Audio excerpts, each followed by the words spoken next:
The Auvergne region in central France. It's remote and rural. Little disturbs the peace and tranquility, unless you live near one of these. And here's the problem. 2 villages in central France, separated by a ridge and 8 wind turbines.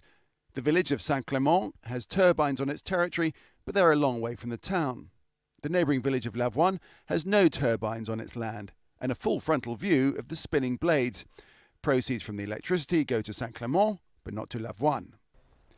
Claude Scheffer lives under the ridge. He says on windy days the noise is unbearable. He's had to install triple glazing. Claude says the turbines have split the community. Alors la première chose déjà c'est lorsque ça tourne le bruit. The first thing is the noise, and then there's the cost of soundproofing, and our house has lost a third of its value. And then they destroyed woodland to build them anyway, so that can't be good for carbon emissions. Back in Saint-Clément, where people benefit from the electricity, the turbines are all but out of sight and out of mind. Moi, personnellement, ça me gêne pas. Personally, they don't bother me. Bon, je les vois à peine.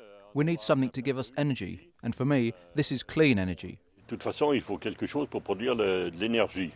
Small-scale wind farms are the norm in France, but legal actions are multiplying, aimed at blocking their construction or getting them dismantled. The turbine companies say the future is all about clean energy.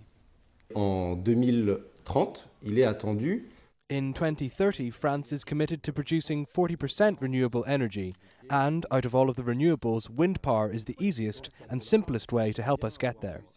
And as for the mayor of Auvergne, he says the only payback for his village is ruined countryside.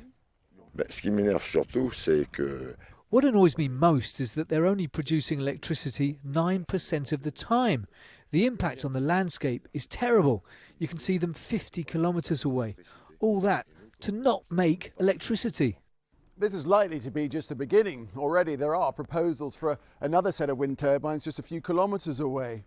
And this kind of dispute will only become more and more commonplace as local authorities and their communities try and find that difficult balance between the need to keep the integrity of the landscape and the local environment intact and the growing requirement for renewable energy.